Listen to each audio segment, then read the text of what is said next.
இந்த நாளின் தலைப்பாக bind the sacrifice on the altar. பலிகளை பலிபீடத்தின் கொம்புகளில் கட்ட வேண்டும். இதன் மூல வசனமாக ஆதாரமாக சங்கீதம் 118:27 சொல்லுகிறது, கர்த்தர் நம்மை பிரகாசிப்பிக்கிற தேவனாயிருக்கிறார்.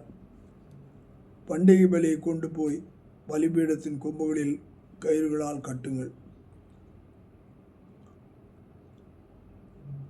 தேவனுடைய ஆலயத்தில் இருந்துதான் நமக்கு ஆசீர்வாதம். அதைத்தான் இந்த 26ஆம் வசனம் சொல்லுகிறது. கர்த்தர் அவர் மகிமைக்குரியவராயிருக்கிறார். அவர் தேவனுடைய ஆலயத்திலே மகா பரிசுத்த ஸ்தலத்திலே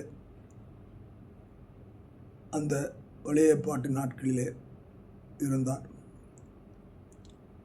அப்பொழுது அந்த பலி செலுத்தும் போது அந்த பலிகளை செலுத்தி அதை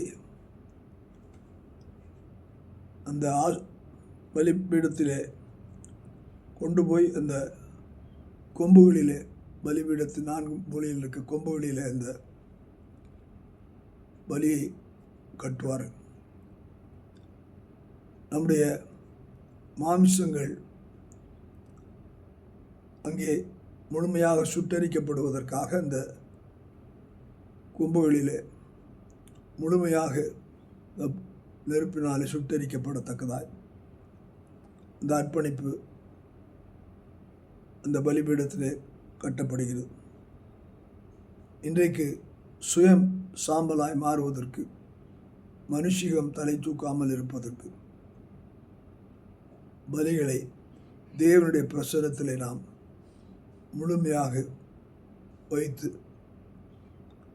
பலிபீடத்திலே சுட்டரிக்க தேவன் நம்மிடத்தில் எதிர்பார்க்கிறவராயிருக்கிறார். பலிபீடத்தை தேவனுடைய பிரசன்னத்திலே நாம் காண்கிறோம். தேவ பிரசன்னத்திலே நம்மை அர்ப்பணிப்போம். பலிகளை செலுத்தி நம்மை கட்டுவோம். கர்த்தர் நம்மை ஆசீர்வதித்து நம்மை நேர்படுத்துவார். ஆமென்.